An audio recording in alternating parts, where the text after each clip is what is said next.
It's a recording. Both? It's going to be audio and video. Okay. I would prefer not to have video So recorded. I don't mind audio.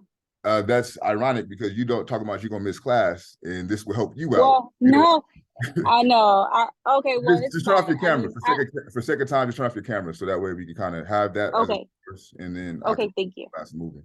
Um, all right. Anyone else? What stood out to you about the information that was received? Okay, go ahead. We talked about kind of how like African traditions were like stolen from European descents, like medical practices and just technological things of that nature. So that was pretty interesting to me. Thank you. So moving to the second question, right? And this is going to be instructive for how our class will move going forward.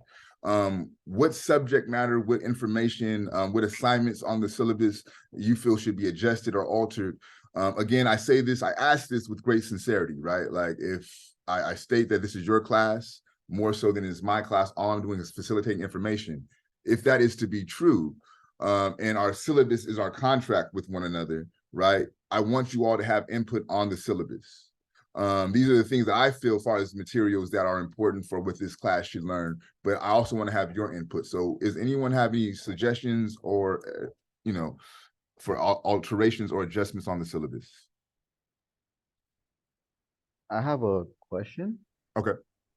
Oh yeah, regarding the fishbowl presentations, I joined this class a week late, so is it okay if we like quickly go over that fishbowl presentation? Yeah, we haven't had a fishbowl yet, so you haven't missed anything. Simply all the fishbowl will be is just you have twice per semester to do this fishbowl. I'm simply asking for you to start the course conversation. We'll have like how our course will go, right? We'll open class, we'll meditate, we'll do the breakout groups, we'll discuss what was talked about in the breakout groups like we're doing now. I'll give my lecture on the information, and then after that, I'll ask you to fishbowl. All I'm asking you to do is just state something that's interesting or stood out to you or a question that you have. You have to do a journal assignment with each reading. You could literally read your journal assignment, and that's a perfectly fine fishbowl. So it's really not as strenuous and arduous as it may sound. It's pretty laid back. Thank you. Mm-hmm. Anyone else? Anything that needs to be changed or adjusted? Kaden? I'm gonna be straightforward, honestly. I don't even see anything wrong. It's pretty structured well. Compared to like my other classes, you make it a kind of really easy how you did the weekly stuff, like how it's structured. It's pretty simple and straightforward. So I honestly don't even have a problem with it. I don't think anything needs to be adjusted. So okay, thank you. Anyone else? Adjustments on the syllabus? Anything that you want to learn that you do not see on the syllabus? All right, so I'm assuming at this point everybody's straight with the syllabus. I will check in towards the middle of the semester. We'll have this conversation again, giving you an opportunity to kind of see what works or what doesn't work, and we can make those adjustments at that point. So finally, what stood out to you about African people from the information that was covered last week?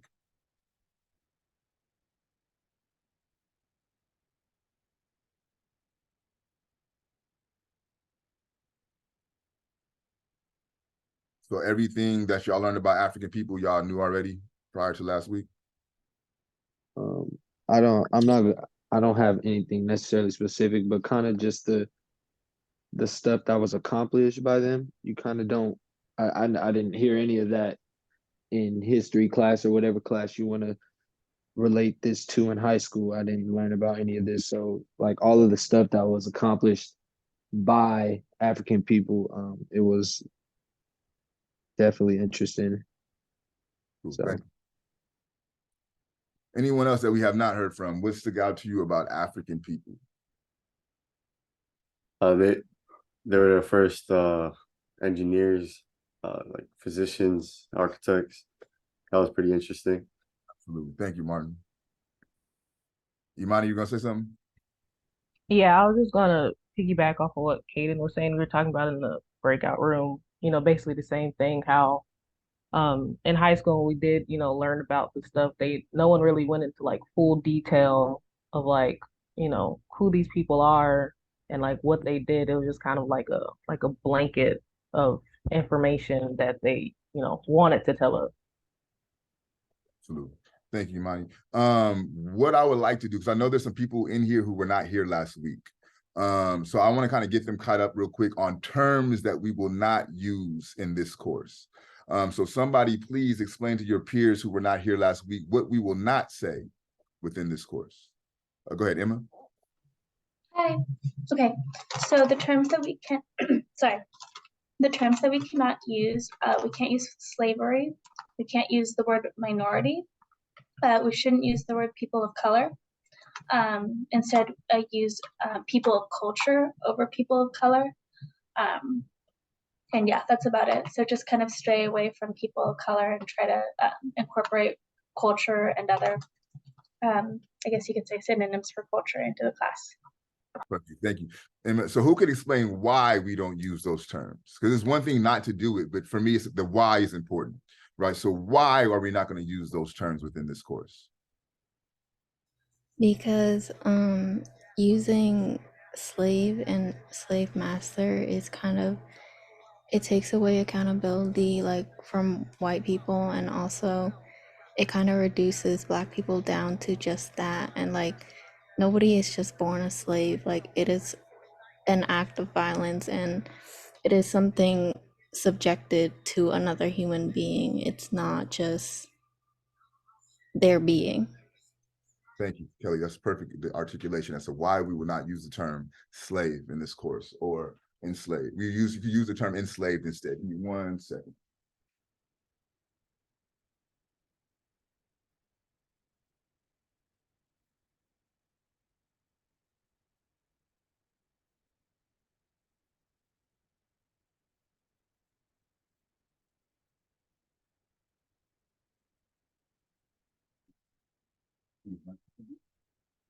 All right, sorry about that, y'all. Olivia, you got a question? Oh no, I was just gonna add on to why we don't use minority. Or did you want to still talk about that? You got on. Go ahead. We don't talk, or we don't say minority just because when I think of minority and like when the majority of people think of that, we think of white versus everyone else. And everyone else really is the majority. So yeah, that's basically why we don't say minority, because it's like a division between white and color. And if you have at minimal, 7 different ethnic groups that are considered minorities, they cannot be the minority over just one group who's considered the majority. That's just numerically inaccurate, right? Yeah. Another thing that I mentioned, and I think this needs to be emphasized, right? We're not in class, so I cannot make you all raise your hands. But what I demand and what I require of you is your participation verbally and intellectually, right? I don't know if I mentioned this last week, but I think it's a great opportunity to say this now. I take this shit really fucking serious. And here's why. Understanding the history as it pertains to African people and education within this country, it's always been a fugitive act. And when I say it's fugitive because great harm will be conducted upon your body for attempting to learn. If you were caught with a piece of paper, that could lead to you losing a limb. Cut your finger off for a piece of paper. You get caught again, your whole arm is gone. There's been stories of enslavers putting acid in the eyes of the enslaved who they found reading on a continual basis to make sure that they never read again. Not only to ensure that they never read again, but the visual representation of their eyes being burned with acid is to show everyone else that this is what will happen to you if you try to obtain learning. The stakes for this are very high to me. African people in the confines of America have always associated education with freedom.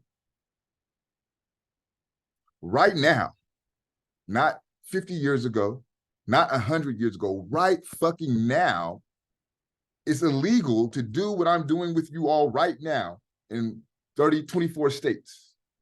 It's illegal. There will be a hotline that you could call and they would take my job from you just because I'm telling you the truth. So again, I'm not talking about something far removed in our ancient past. I'm not talking about the black and white times where things were just in black and white. I'm talking about now. So this is not a game. So when you come into this space, I'm not here to play and bullshit with y'all. I'm demanding of you high intellectual output. So when I ask a question, you need to be ready to respond. When I ask you to read something, you need to become prepared with that information read and ready to discuss it. This will only work if I have your participation in your engagement. This will only work if you learn as just as much from me as I learn from y'all. This will only work if you learn just as much from each other as you are learning from me. So you cannot come think you're going to sit up here and just be quiet. That's not how this works. So you know at 1:45 when classes started, I'm about to be on my intellectual best. Whatever that requires of you, whatever you need to do at 1:30 to get your mind in the space that it needs to be your intellectually best, do that shit and come ready to work. It's serious. And one of the premier individuals who's pushing this notion of trying to colonize history is going to be running for president. So we cannot just sit and think that this is something that's just isolated in the state of Florida.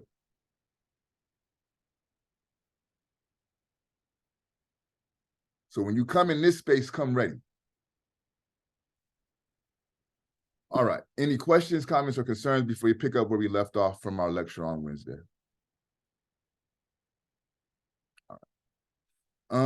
I don't quite remember where we left off. Can you do me a favor for like with a show of hands using your reaction button, like put your hand up or something and let me know if you were not here last week. Just want to see how many people were not here last week. We got 2, 3 people. 4 people. Okay, so what I'm gonna try to do, we have about 55 minutes left. I'm going to recap what we've already covered, but I'm going to run through it quickly so it's not redundant for those who were here already, okay? So for those who were here already, bear with me. I'm going to move kind of fast through what we've covered last week so that way everyone is caught up.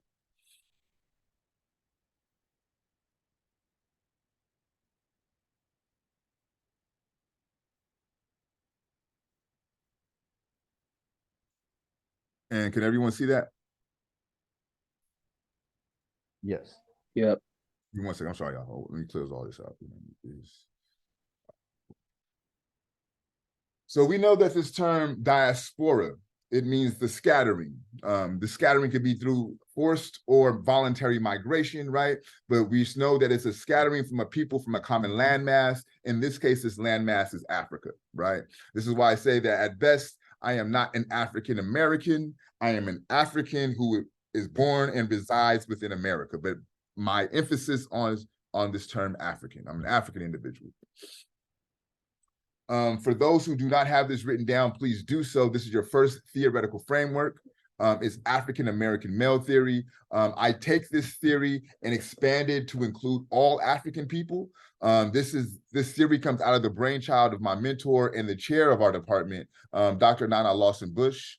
The theory states that African people are born with innate desire for self-determination and with an unlimited capacity for morality and intelligence. So what you need to know from this theory, African people are born with self-determination and have an unlimited capacity to be moral and to be intelligent, right? They're born with self-determination and they have an unlimited capacity to be moral and to be intelligent. It's African-American male theory.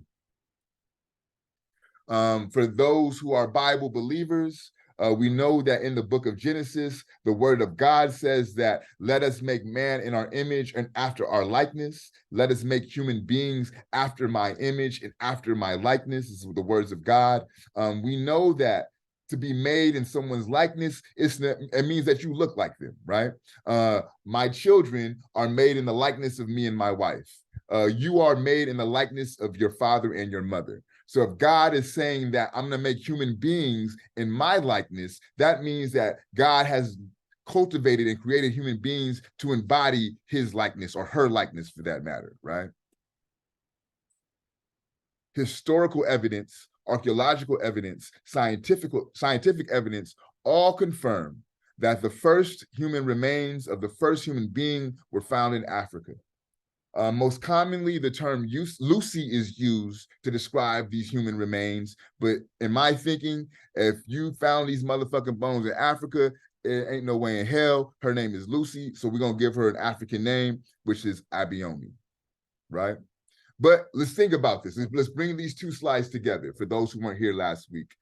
If the Bible, for those who believe in that, is saying that God made human beings in the likeness and in the image of God, and the first human beings on the planet are African people, what does that say about the image of God?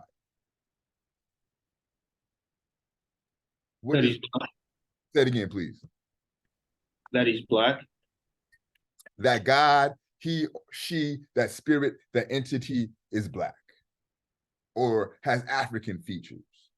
Or we could say for damn show, it don't look like that alabaster guy that you see in most churches, right?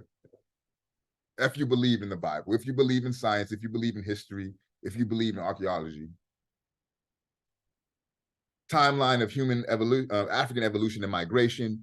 So if I were to ask you, write this down, if I were to ask you how old are African people, there are 3 acceptable answers. First one being 3.2 million years old. But we know that research has been proven that actually it goes older than that, and it can be traced back anywhere from 7 to 8 million years old. So for the 2 first acceptable answers are 3.2 or 7 to 8 million years old, right? But the most accurate answer is unknown. And the reason why it's unknown how old African people are, because the further that they dig, the deeper that they dig, the more that they excavate, the older African people become. So if I were to ask you how old African people are, there's 3 acceptable answers: 3.2 million years, 7 to 8 million years. But the more accurate answer is unknown, because the more we research, the more we dig, the older African people become. Modern human Homo sapiens, they could be traced back 200,000 years old out of East Africa. More recent research says 340,000 years old out of the Cameroon. Africans leaving Africa in large numbers could be traced back 60,000 years. And then the presence of the modern European could be traced back 30,000 years. For those who are visual learners, here's a visual representation of those same figures and facts. The larger brownish green circle, that is the 3.2 to 8 million year old humanoid Africans. The green dot is the modern Homo sapien being traced back 300,000 years. The yellow dot is the migration or movement outside of Africa being traced back 60,000 years. And then finally, the 30,000 years is the presence of the European, and that's that small brown dot in the middle of the circle there. Now, as I mentioned, right, I consider myself an African in America and not an African American. And this is where this information becomes instructive for that thought. I consider myself an African in America because I want to still be attached to that 8 million year old history, right? If I were to just reduce my experience to being an African American, that's saying that my experience can be traced back, let's just say, the 800 years of the American project. Right? Out of the 800 years of the American project, about 500 of those years, my people were enslaved, right? So if I were to put $30,000, and I'm being generative here, on a table, and I were to put $8 million on the table, how many of y'all would pick up the 8 million? Everybody would. But when I ask Black folks, how do you define yourselves? All of them say African American. Some of them may just say American. So what you're doing, in effect, is you're leaving that $8 million and you're choosing to pick up $30,000. In effect, what you're really choosing to do is picking up about $500 to $600, because that's what our experience on this country was. And the majority of that experience has been enslaved, right? So for me, I'm going to attach myself to that 8 million years of history. An African individual prior to European contact and one of his significant contributions, this is Narmer. Narmer was an ancient Kemetic pharaoh of the early dynastic period. Some consider him the unifier of Kemet, the founder of the first dynasty, therefore the first pharaoh of unified Kemet. And I use the word Kemet in place of Egypt. Kemet is the original name for Egypt. When African people ruled Egypt, it was termed Kemet. If we are to do the etymology of the term Kemet, we know the root word Kem, K-E-M, means black. Et means land, right? So Kemet defined means black land, right? And I asked you, where else do you hear this term Kim in your educational experience? You all said chemistry, which is absolutely correct. So if you are to do the etymology of chemistry, we know istri means study of, Kim means black. So what chemistry really means is black studies, the study of the black sciences. And what you're studying in chemistry is the scientific work that African people did from the beginning of time. These are one of the first scientists right here, Imhotep. Imhotep was the world's first multi-genius. He was the first architect, first physician, and first engineer. He built Egypt's first pyramid and is the architect of the Step Pyramid. He's also recognized as a priest, sage, poet, scribe, and astrologer. As a physician, he diagnosed and treated over 200 diseases, 15 of the abdomen, 11 of the bladder, 10 of the rectum, 29 of the eyes, 18 of the skin, nails, and tongue. He also performed surgeries and practiced some dentistry. All of this occurred 2,200 years before the Western father of medicine, Hippocrates, was born. Again, not before he practiced medicine, but before Hippocrates was born. About 100 years after his death, he was elevated to a medical demigod and later into a full god some 2,000 years after his death. He is also worshipped by early Christians as either the first Christ or as one with Christ, as Imhotep. This is Akhenaten. That's his mother, Queen T.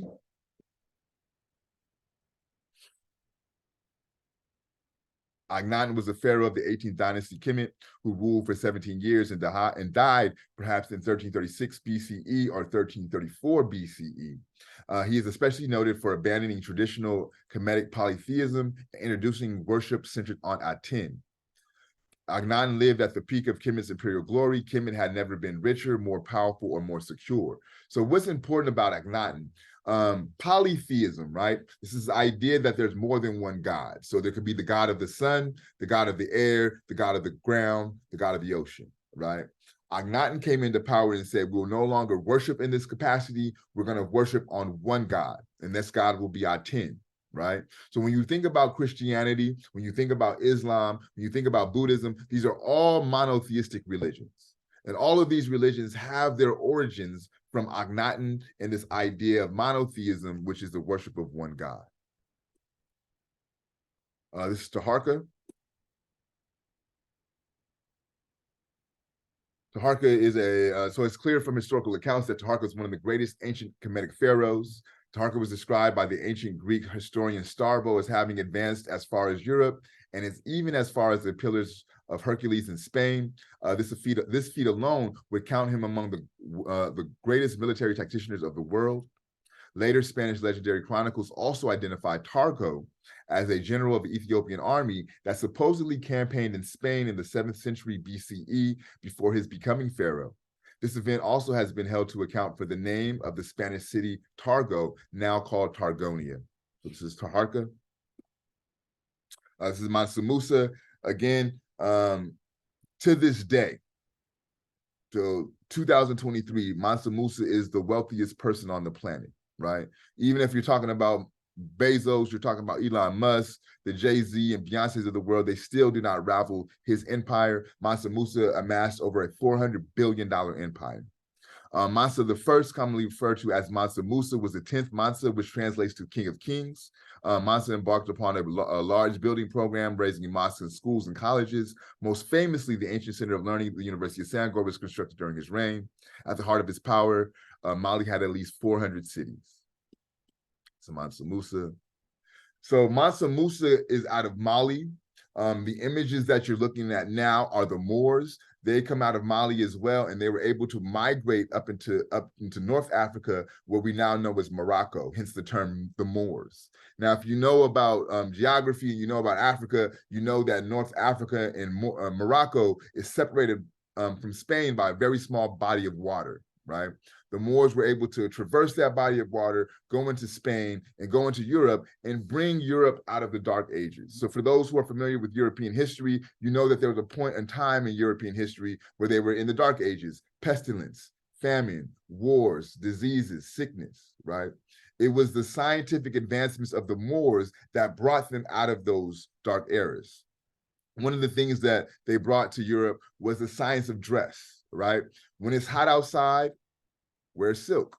That's a light material that can help you stay cool.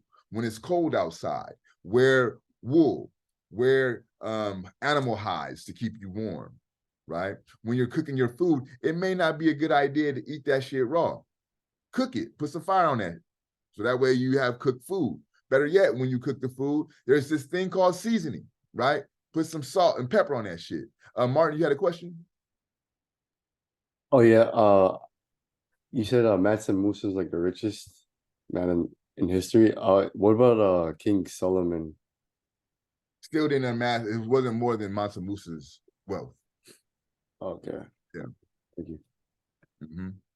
But even King Solomon, that's still an African individual, right? So that speaks also to how wealthy Africa was, right? And when I show you a picture of Africa prior to colonization, you'll see the region that Solomon ruled over.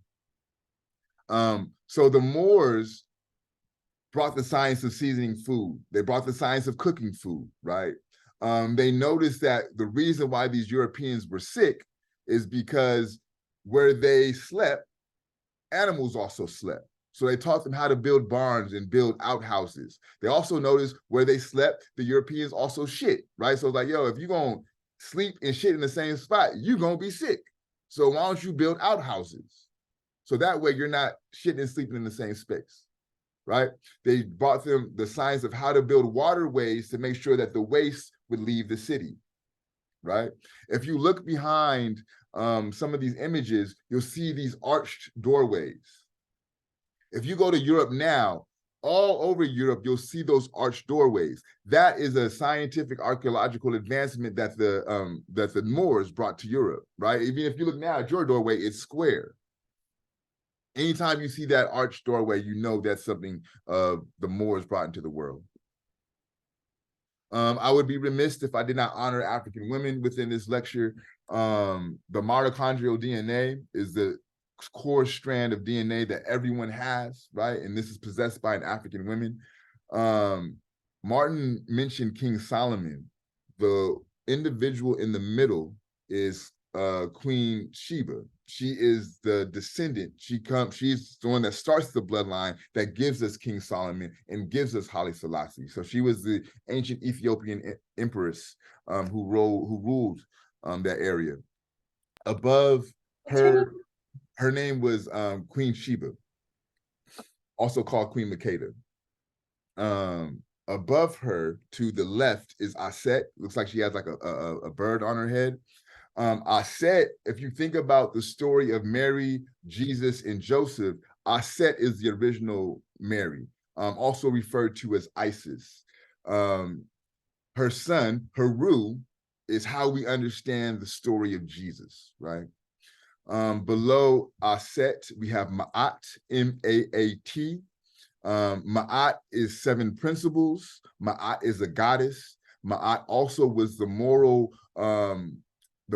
code for ancient Kemet, right? If you notice, she has a feather on her head. Well, before I get into that, as 7 principles, the 7 principles of Ma'at: truth, justice, harmony, balance, order, reciprocity, propriety, right? This is how everything in Kemet was supposed to be done in a capacity that is Ma'atic. So if you build something, you must build it with Ma'at. It must be balanced. It must be in order, right? How you treat someone, it must be with Ma'at. I must be truthful with you. I must treat you just. I must treat you in a capacity that produces harmony, right? Ma'at is also a moral code and a moral order. And you see the feather on the top of her head. So when you make your transition to the afterlife and you're sitting in what we call like purgatory, you have to go before Ma'at. And what you will do is have a scale, and on that scale, you'll have a feather and you'll have a heart. It'll be your heart. And what you're tasked to do is state the 42 confessions of Ma'at. I have not lied. I have not killed. I have not stolen. I have not coveted my neighbor's wife. I have not caused harm to another. And while you state those 42 confessions, your heart should be lighter than that feather. And if your heart is lighter than the feather, then you're able to transition into the afterlife. So this is how Ma'at served as the moral code. You didn't want to do things that would harm someone else because you knew at the end of your life, you had to say before Ma'at, I have not harmed someone. And if you're lying while you say that, your heart won't be light as a feather, and you know that you will not make it to the afterlife. So people's behaviors was shifted and altered to make sure that they are ma'atic, because they wanted to successfully transition to the afterlife. On the right-hand side, on the upper picture, that's another picture of a aset, excuse me. This is important because this is in front of a temple. It is the entrance to a temple. On the other side of that entrance is a picture of Asar, which is Aset's husband. They're built in the same dimension. So they're the same height, they're the same width, they're the same girth, right?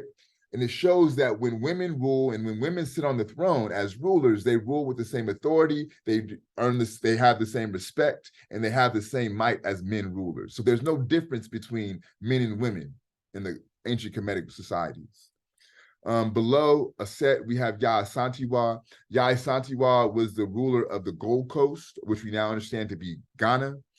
She defended off British intrusion for about 40 years and defended what's called the Golden Stool. So this, for me, it becomes important because not only does it speak to women's ability to rule, right, but it speaks to their ability to be military leaders. And this is why Yaa Asantewaa becomes important. This is an image of Africa prior to European invasion. And remember, Martin, I said I got an image of Africa. So Solomon, King Solomon, that area that's known as Kush, that was Ethiopia, or that's the area that he reigned. Queen Makeba, Queen Sheba also reigned that area that's called Kush. You'll see above Kush, Kemet, the original name for Egypt, right? K-E-M-E-T. You have Punt below that. You have the Akan region, where on the west coast of Africa, very small, that's where Ghana is now. One of the more popular ethnic groups in Ghana is the Akan tribe, or the Akan tradition, or the Akan ethnic group. And this is where they derive from the original name Akan, right? Here are images of the Temple of Karnak. The Temple of Karnak is important because that is the university system in ancient Kemet. Plato, Socrates, all of these great European Western philosophers had to come to the Temple of Karnak to learn a minimum of 7 years to be considered educated, right? A minimum of 7 years. If you look on the bottom right-hand image and you see the pillars there, you know that these, as a pillar, right, is designed to hold up the temples. But if you look closely, you see like inscriptions on those pillars. Those inscriptions are pedagogical, right? They taught students how to understand the stars, astrology, and mathematics. That's where the educational purpose of the inscriptions on those pillars, okay? So when you think about the magnificence of the pyramids, and how still to this day, we can't understand how they were put together. With all the technology and all the computer science that we have, we still cannot understand how these African people put together these pyramids. So much so, Western scholars are arguing that aliens came down and built the pyramids for African people, right? Just because they don't want to give credit where credit's due. But again, think about those pillars. They taught students how to understand the stars. They taught students mathematics and science, right? So it would make sense then, if you place high emphasis on education, you place high emphasis on astrology and science, that you would be able to construct apparatus that is in alignment with the stars. You had a question? Go ahead. Yeah, I had learned in high school something about how people used to read time by the shadow of the sun and all that. Is that like where it originated from, like how they're reading stars? And that's where, like, okay. The original calendar came out of this system, right? Even the idea that we have for your what you call horoscopes, right? Scorpio, Libra, all of that comes out of this Kemetic astrological system.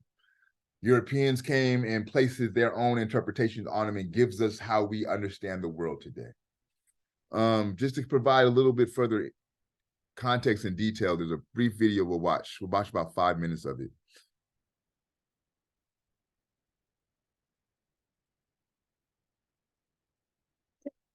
Restore what? You gotta hear that? Now you can see all three pyramids. Now on the further back is the pyramid of Khufu, Khafra, and Menkaure.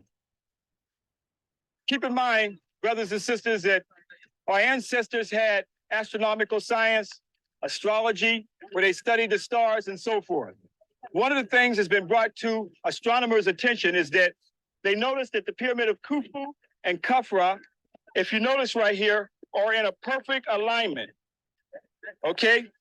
It's a perfect alignment. But the question is that why would such a perfect alignment and perfect structure where they built the small pyramid of Menkaure off course? Can you see it off course? Yeah. But what they found, though, is that our ancestors were building the pyramids in alignment with the stars, that they were in rhythm with the astrology and the astronomical science of the universe, science of astrology or the study of the stars. And what they found is that the star system Orion was the star system of Osiris. Remember, the king wants to become one with Osiris. So by aligning the pyramid of Khufu, Khafra, and Menkaure with Orion, that's why they built the pyramid of Menkaure slightly over and not in alignment, because the pyramids were built off of the alignment of the star system Orion. The star system Ceres was Isis. So our ancestors, in essence, were building heaven on earth. They were taking the science of the stars and building the pyramids exactly as they saw the heavenly body or the cosmological universe. Figure out why Menkaure's pyramid was not in a perfect alignment, but it fits with the alignment of the star system Orion. As well as the other pyramid layout, it fits into the constellation that our ancestors saw of Osiris. And that is the constellation of the man that they have today as a figure of a man. So you can take and put the star system Orion right over the pyramid of Khufu, Khafra, and Menkaure and see why they had the alignment of Menkaure slightly over, because it fit with the star system Orion, because the purpose was for the soul to ascend into heaven, for the spirit to ascend into heaven, to become one with Osiris. And the star system Orion was connected with Osiris. Keep in mind that the star system Orion was aligned perfectly with the chambers of the pyramids that we're going to deal with later on in our lecture series when we get into it. So this is serious knowledge to show you how profound our ancestors saw that they were building and with the constellation of the universe. Tomorrow, when you go into Saqqara, you're also going to see the pyramid of Unas, showing the first concept of ascension into heaven. Long before there was Christianity, long before there were little white angels with wings under, that we get a concept that we're going to go to heaven. Unas already had the concept of ascension into heaven, or a spirit going into heaven, known as astrotheology. So this is what our ancestors saw, the soul becoming one with the great god Osiris in the constellation of Orion, which was the symbol for Osiris. And the star system Ceres was for Isis. Powerful astronomical knowledge that our ancestors had, showing how in tune our ancestors were with the heavenly bodies. In essence, building heaven on earth. Even in the Hermetic text, it speaks of Asar is our father in heaven. And he looked down on his kingdom that he built. Oh, this is for me. So let me show you something here. This is the kingdom. This is Asar in Orion's belt now. See Asar in Orion's belt, looking down on his kingdom? In Amos in the Bible, it speaks of, seek of him who is of the star, the 7 stars of Orion. Now, let me lay something on you. Our Father, which art in heaven, thy kingdom come, thy will be done on earth as it is in heaven. This is where it all is. Thy kingdom come, thy will be done on earth as it is in heaven. And that was Asar. And come back here to do serious field educational work. So when someone tells you about the pyramids, you can really break it down. Break it down to our Father which art in heaven. Thy kingdom come, thy will be done. Right here, this is where it started. That was taken from the Hermetic text of your ancestors long before the Ptolemies got the Jews to write the Bible. And the first European Bible was written right here in Egypt. And it was Ptolemy Philadelphus who got them to write it for them, which they copied it from the pyramid text of our African ancestors. So now, let me just move on for the sake of time. So it's very contested and very debated, like who are the ancient Kemetic people? right? And you listen to Hollywood, they'll tell you, you know, Elizabeth Taylor could play Cleopatra and all that type of bullshit, right? But for me, let's go to the source. How did the Kemetic peoples view themselves? And this is the most accurate image that can kind of give you an understanding of how these African people view themselves. So image A is how the Kemetics seen themselves, right? As a black type, a black person, right? Image B is what they call the Indo-European. Image C is how they viewed other Africans who lived outside of Kemet. So from those from the regions of Punt, those from Kush, right? But again, it's not even that much of a difference between how they viewed other Africans and how they viewed themselves. And then finally, D is the Semite or the Semitic person. And at this juncture in time, right, all that Semite meant was someone who was of mixed origin, right? It could be someone who was an Indo-European that mixed with an African and they produced this Semitic person, right? In our modern time, Semite has been kind of colonized to mean one specific thing for one group of people. That's not historically accurate. Historically, all a Semitic person was someone who was mixed. But again, more importantly, right, African Kemetic people knew that they were African, they knew that they were black, and they honored their blackness, and they depicted themselves as what we understand now to be black. These are some images of Mali and Timbuktu, the area that produced Mansa Musa. It mentions in the slide on Mansa Musa that the original university was constructed during his reign, the University of Sangor. These are images of the University of Sangor. What also becomes fascinating about Mali in this era is just like in our time, right? We have currency, we have money that is our form of exchange. For these people, the form of exchange were books, right? So if you wanted to buy some food, you would trade a book for food.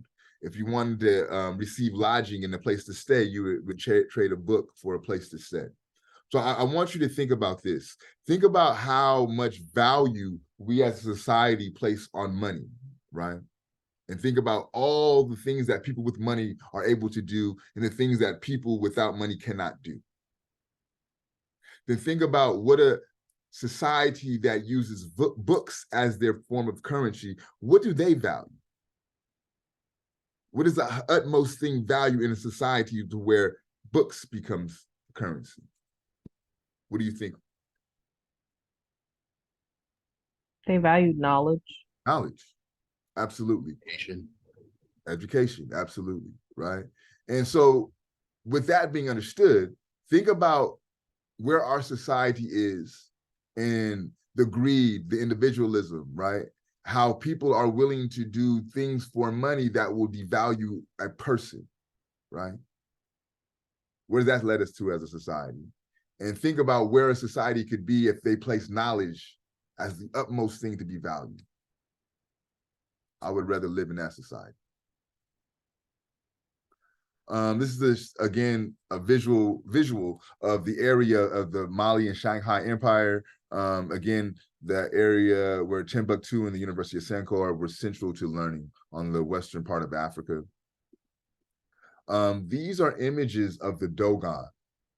The Dogon legend has it that they migrated from ancient Kemet and settled in the region of Mali. But what makes them interesting and fascinating is they have the ability to view Sirius Star A and Sirius Star B with their naked eye. So before the invention of the telescope, they were able to climb up on the mountains in Mali and view these stars and view these constellations with their naked eye. So much so, in fact, that until the telescope was invented, scientists believed that the Dogon made the shit up, right? But again, think about the video that you just watched that showed how the pyramids were built in alignment with the stars, right? This is the science that came out of that society that we know as Kemet. Again, I told you that the Dogon migrated from Kemet to the western parts of Africa, right? So what becomes important, not only did the people migrate, but they brought with them science, technology, culture, and understanding and knowledge, right? So this notion of migration that produces the diaspora becomes important not only for scattering African people all over the globe, but more importantly, scattering African knowledge throughout the globe, right? And because of the intrusion of the enslavement enterprise, we have been detached from this knowledge as Black people, right? And I would argue that part of our project is to reconnect ourselves with this epistemology, or to reconnect ourselves with this knowledge. And fundamentally, right, if you come from people who could view stars with the naked eye, if you come from people who could build pyramids that are in alignment with the stars, to come in this class and get an A is not asking much of you. To come in this class and produce high intellectual acumen is not asking much of you. This is what you are. This is who you are. All right. So I know it's a lot. What are you thinking? What are you feeling? Talk to me.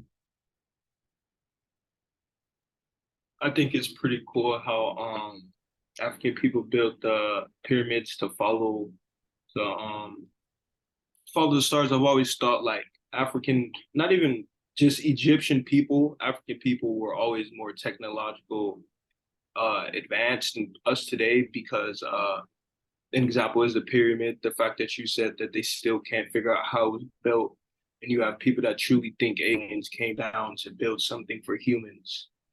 So it's just like, it's that's just pretty interesting to me to see the intelligence behind people, and how they made things to change the world and stuff like that. And I think you use a very fascinating term, technology. You said, I believe that the Khmers were more technologically advanced than we are today. And it almost sounds like an asinine statement, but you're absolutely right. Because I think what we have been duped into believing that like technology is shit like this, right? When really the highest technology is this. Because at the end of the day, right, Steve Jobs came up with this, no? So what's smarter, the phone or Steve Jobs, right? But we are taught to believe that this is the technology. So much so that now the new thing is artificial intelligence. So we're going to even make knowledge fake and believe that that has more knowledge than the human capacity for knowledge. Emma? Do you mind going over the Moors one more time? I just wanted to make sure I was right. So the Moors, they are individuals who, they come out of that area of Mali in the western portion of Africa, right? They are Islamic believers, but I do want to emphasize that Islam at that time was more practiced because of it's a language of trade and commerce. So you took on Islamic customs and Islamic language so you can trade. But because of them being travelers, right? They go from Mali up into Morocco, what we now know as Morocco in the northern parts of Africa. I believe, I could be wrong on, I think like, I ain't gonna say because I don't know what it is, but it's a small body of water. I want to say the Iberian Peninsula or some shit like that, that separates Morocco and Spain, right?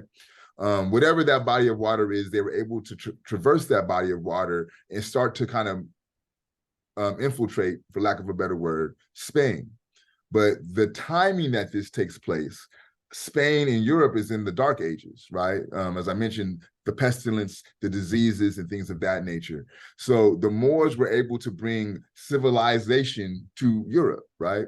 Cooking food, seasoning food, dressing for the seasons, building outhouses, building barns for animals, like how we understand like a sewage system, right? With plumbing, they were able to bring that science into Europe so that way waste would be pushed outside of the city. They had architectural advancements where they would build these arched doorways opposed to the square doorways that we see now. So those are some of the things that the Moors were able to do that helped Europe come out of their dark ages and get them into civilization. Thank you. Other questions, comments, or thoughts? Go ahead, Alexis. So not that long ago, I was watching TV with my dad, and he likes watching like his history channels and all of that. And they were drawing connections from the Aztec pyramids to the Egyptian pyramids, and they actually did talk about the way that they are aligned with the stars. And at the end of it, when they started saying that it was aliens that were helping everybody, it just threw me off because I was like, okay, but it's our people and they're in different parts of, the country, and they're still going based off like the stars and the studies of the stars and math. I was like, how is it that, to me, it's like, how are aliens going to come down to each of these people all around the world and help them out individually? I think it's our people. Here's another thing I think about that too, Alexis, right? So like, let's just play this out. Like I'm a theorist, right? So as a theorist, what I do is I take these theories and like, let's play with them. So if that's true, the aliens came to Africa and taught the Kemex how to build the pyramids. The aliens came to South America to teach the indigenous people here how to build these pyramids, right? There's temples and things constructed in Asian parts of the world that people still don't understand to this day, right? Which they could say aliens came and did that too. So if aliens came to all these places, where they did not go was Europe. So why they cool with everybody but y'all? You know what I'm saying? But they came to help us build shit, but they don't want to fuck with you? That's odd to me, right? These are the type of things that if you're going to play these games, these are some of the holes in their argument that they're not even attentive to, right? I think Kwame Ture, formerly known as Stokely Carmichael, he says one of the things about this white lens that we view the world through is ignorance, right? But then there's the arrogance in their ignorance. You have to be very arrogant to say that, yo, I'm gonna dismiss the whole intelligence of a group of people and say that something like an alien came down to help them do that's an arrogance, right? Another way to look at that. Now I mentioned Mansa Musa, right? So Mansa Musa had a brother, Abu Bakr II, also out of Mali.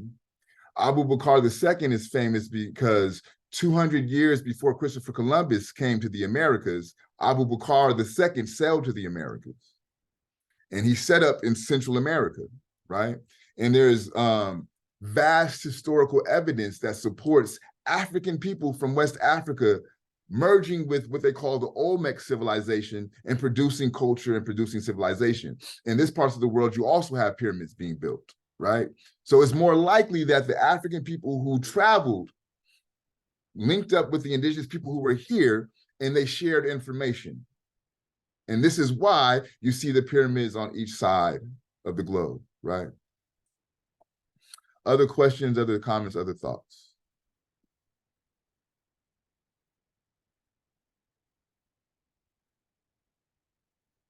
Will Sanders, what you thinking?